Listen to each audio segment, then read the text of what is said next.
love wine, I love food, I love football. I love, you throw all kinds of word love around, but when we're asked to define it, it gets a little messy, it gets a little complicated. I, for one, I don't know about you, but I have never liked pre-packaged answers. So when I say love is messy, that's my way of saying, not love is messy. Talking about love is messy. Defining love is messy. For me, I don't want a prepackaged answer. I don't want somebody to be able to say, well, it's that. That doesn't work for me. I like to explore it. Maybe you do too. I like to really go deep, dive deep in there and say, what? When I say love, I love you, I love something, God love, what am I talking about? So that's what we're doing today. I'm going to just kind of contemplate it right here in front of you. What is love? Is it something we feel? Yeah, I'm pretty sure everybody felt it just now while they were playing that song. Is it something that we do? Yeah. Is it something that we are? Yeah. So let's begin with our founder, Ernest Holmes. He's got this fairly long quote that I chose today. Love is self-givingness through creation, the impartation of the divine through the human. Love is an essence, an atmosphere, which defies analysis, as does life itself. It is that which is and cannot be explained. You see, he doesn't want it explained either. Cannot be explained. It is common to all people, to all animal life, and evident in the response of plants to those who love them. Love reigns supreme over all. The essence of love, while elusive, pervades everything, fires the heart, stimulates the emotions, renewals the soul, and proclaims the spirit. Now imagine every time somebody asks you, what do you think love is, if you had to do that.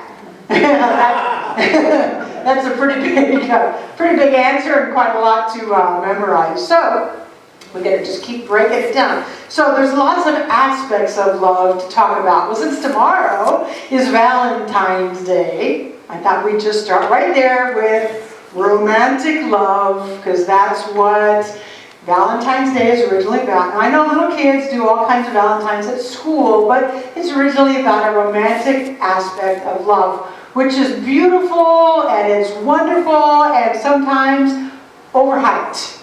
It certainly seems natural that human beings kind of want to couple up. We want to find that special someone to share our life with. When I look around and I look at human beings, it's like, yeah, well, that seems pretty obvious. It seems pretty clear that that's something that most people, not all, most people seem to kind of naturally want. Just that romantic love, that special someone. But then I start thinking about Valentine's Day, and you go to the store, and it's like, oh my goodness, it is so overly commercialized. It is so hyped up that it leaves people who aren't coupled feeling sad and feeling lonely sometimes. I mean, I see that. People say, well, I don't have anybody. Like, well, that kind of seems not fair. So then I say, well, I don't like the hype of Valentine's Day. I don't like the hype of all that. And my emotions kind of get pulled in both directions with that. But romantic love is only one kind of love. So for those of you who aren't in a couple, who would like to be, that kind of love is only one. Let's just start with that. Other people have been so burned by romantic love. They've been so burned they don't want it, and it ties into the topic today, or the thing I named it. What's love got to do with it? They've been so burned. As Tina Turner said in her song, who needs a heart when a heart can be broken? Who needs a heart when a heart can be broken? Well, that leads us then to the erroneous ideas of what love is, right? Who needs a heart when a heart can be broken? We feel brokenhearted at times, absolutely. We feel sad. But then for a lot of people, that leads them to the idea that love hurts. It's not love that hurts, it's our expectations that hurt. It's our loss that hurts, not love itself. So I want us to separate it out. Love doesn't hurt. It's what we expected would happen that hurts. Really, think about it. Take it home and explore it. No prepackaged answers. Dive deep into that. But some people in music, in our society, we see it running rampant, these ideas of, if you loved me, you would, I don't know, be able to read my mind. If you loved me, you would do such and such for me. If you loved me, you wouldn't even look at that other cute person.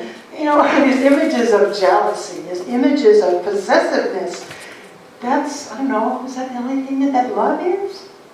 Well, clearly we don't think so here. But, you know, I put it out there for us to really look at the messages that we hear, the things we hear about love, the erroneous messages that run rampant. Now, I do a lot of weddings. One of my favorite things to do is marry people. And I can tell you, I generally like doing second weddings better, because by then you know what it takes. Or I like doing renewals of vows.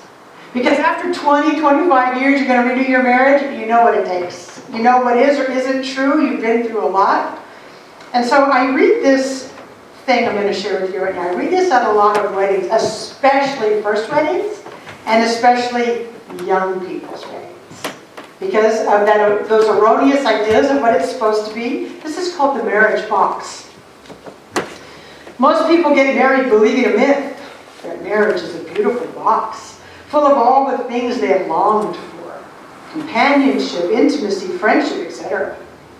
The truth is that marriage at the start is an empty box. You must put something in before you can take anything out. There is no love in marriage. Boy, I can't tell you the looks on the people's faces, how many times I've said that to young people, and they're standing there in front of me, their eyes kind of almost pop out of their head. There's no love in marriage. Love is in people. And people must put love in marriage. There's no romance in marriage. Again, people like they almost get scared. There's no romance in marriage. You have to infuse it into your marriage. A couple must learn the art and form the habit of giving, loving, serving, praising, of keeping the box full. If you take out more than you put in, the box will be empty. If you both put a lot in, the box will always be full. That's what I understand about romantic love or coupled love. It's not some myth that this person is going to meet all my needs. And anybody who's been in a long-term relationship, you know what I mean. So pass it on to young people. All right? Oh, I want to fall in love. It's like, yeah. And then after the 2-year mark, now what? Now you got to fill the box up. So I just want to kind of, I'm not knocking romantic love, I love it. Just want to remind us that it requires more than just like some magical thinking about it. So let's move on now from romantic love to a much bigger idea, and that's spiritual love. Wow, okay. Spiritual love. This idea that, not religious, right? Because religions will tell you God loves you. Spiritual love, the metaphysical kind of love, metaphysical teachers will tell us that love is divine givingness. Whatever you call that thing, source, God, that givingness unconditionally gives of itself. That's my favorite, because for a long time I'm like, how does love and God how does this all fit? And the first time I heard that from Ernest Holmes, love is divine givingness, unconditional. I do not believe, and nobody in a spiritual teaching believes that you have to earn love from God. If you learn that as a child, time to get rid of it. There's a divine givingness. Why would some divine energy hold any kind of love? You don't get enough love because you didn't do such and such. That's our erroneous ideas of romantic love. I'm not going to give you this because you didn't do that for me. So, divine givingness, love freely given. Now, Ernest Holmes says something really confusing. He says, love and law go hand in hand. Now, law, we're not talking about legal life here on earth. We're talking about spiritual laws, love and law. Here's the really easy way to look at this. Love freely given. You and I, as part of that love, must open up to accept it, to receive it. All right? So it's like it's all around us. Love is freely given, but we have to accept it. There's the law. We have to interact with it. So love is the givingness. Law is when we say yes, and we let it come in. We bring it in. So We must choose it, right? Choose it, choose it, choose it, choose it, choose it. And that kind of love is more than an emotion.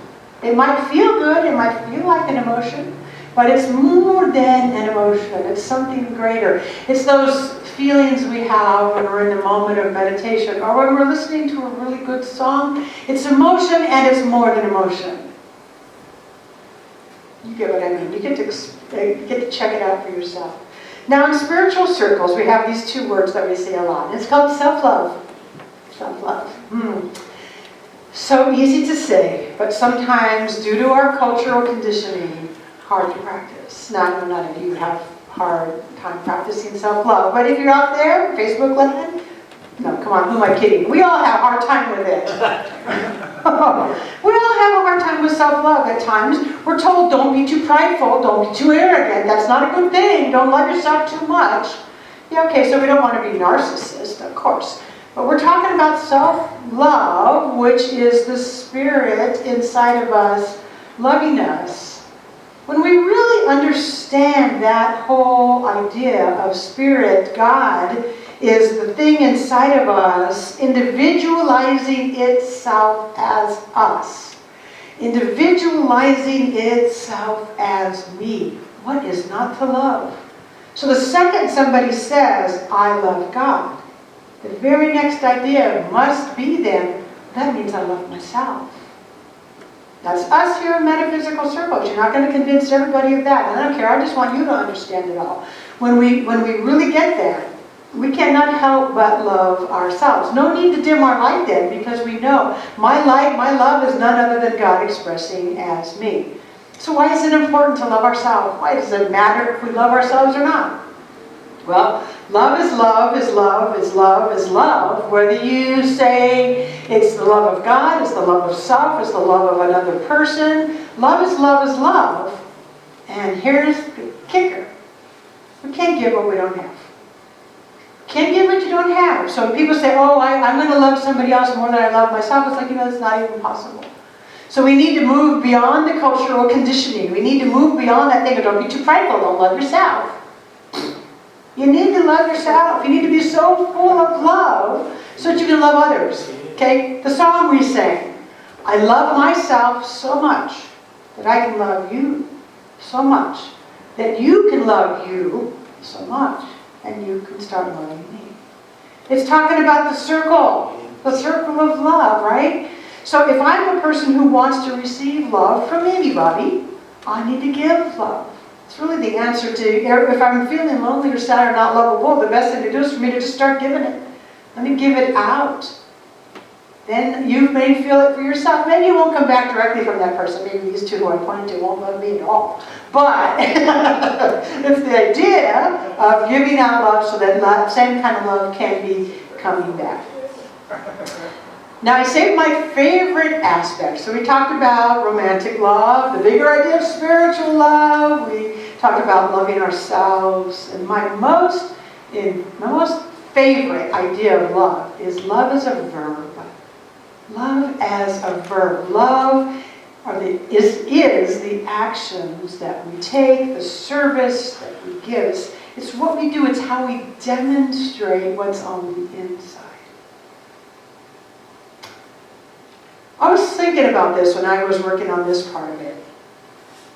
I hope that everybody has somebody that comes to mind with this kind of idea of love in action. And what came to me is my beloved Becky. She's not a sticky, sweet person. She's not the one that's going to go, oh, just love you so much. She's not always what you'd call lovey-dovey. But her actions demonstrate love more than anybody I know. More than anybody I know. She is the most thoughtful, caring person. And let me give you just one little simple example. Years ago, and it's still now, but I remember being floored by it years ago. Like we would be shopping somewhere, or not even shopping, let's say it was a hand-me-down thing, or something that we were cleaning out the office or something, and I'd go, oh, we don't need this. Oh, but Dennis might want this. Oh, what? Or we'd be shopping, well, we don't really need that. Yeah, but Pat might really love this. That simple kind of thing opened me up to a different kind of love in action. It wasn't, oh, lovey-dovey-dovey. It was just thoughtful. It was, somebody says, hey, I need your help. And she goes, all right, I'll be there in 15 minutes. Let me throw on my clothes.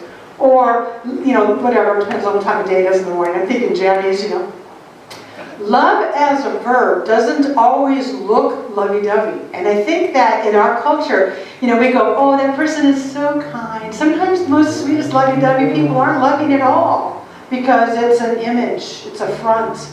Sometimes they go together, sometimes they don't. So I want you to look at the people in your life and look from a different perspective. Just check out all the people in your life.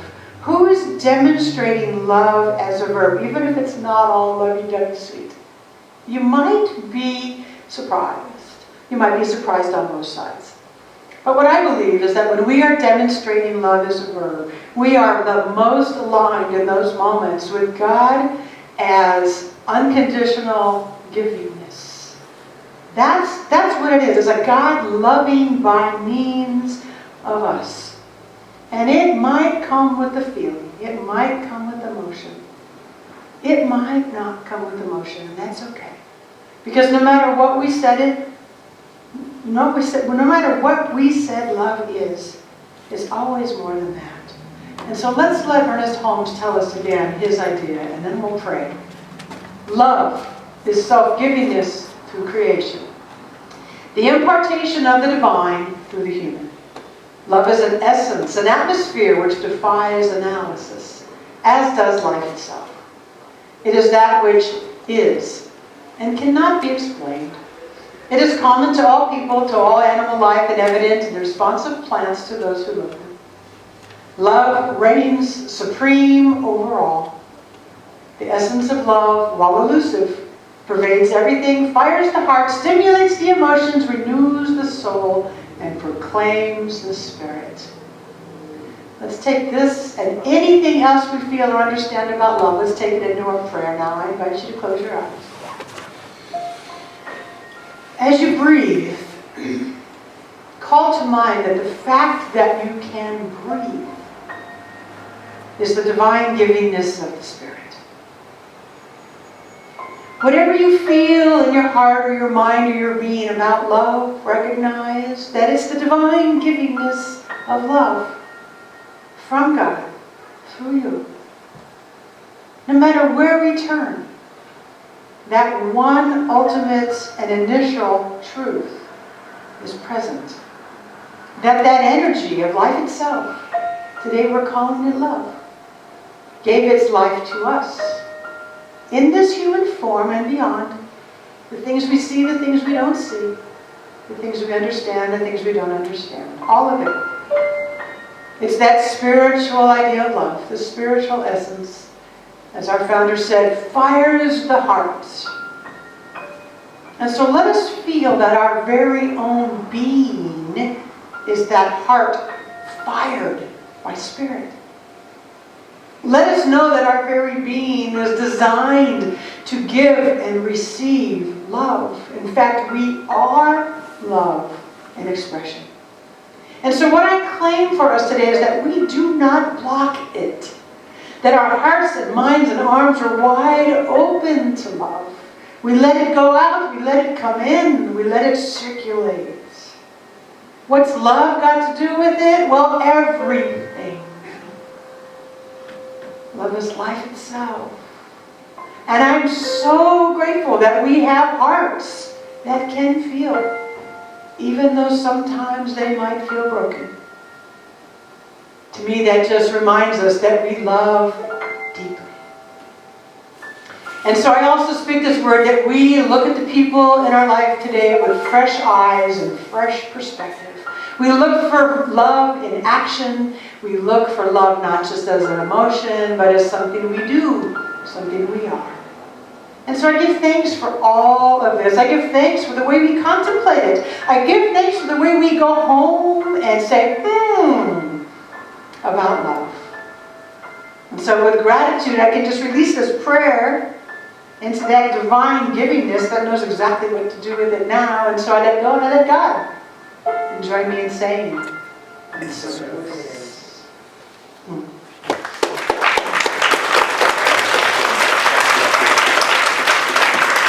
right.